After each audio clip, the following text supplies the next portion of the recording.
The staggering casualties of the first months of World War I made it clear that the era of mass infantry charge over open ground was over.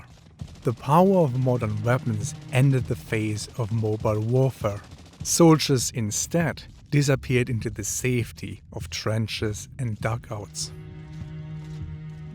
Trenches were built in narrow zigzag or step patterns to protect against artillery and incoming grenades by preventing the blast of an attack from traveling further than the next corner of the trench. The pattern also made it impossible for enemies who entered the trench to fire more than a few meters down its length. Trenches were reinforced with deep dugouts and cement bunkers to give secure shelters against the heavy shelling of the enemy. The protection they provided made it difficult for the attacker to capture any ground. As World War I progressed, both sides, particularly the Germans, developed trench systems of greater depth and strength to ensure that the enemy could not achieve a breakthrough.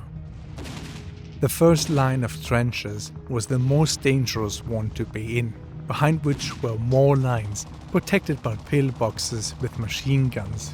Behind these defenses were still more lines of trenches that were out of range of enemy artillery fire.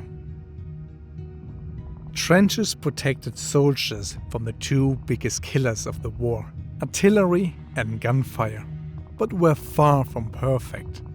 Threats from above, below, ahead, and even inside the trenches caused the death of many. Although the trenches of World War I were hell on earth for the soldiers, they saved lives, and 9 out of 10 soldiers who went to war came out alive.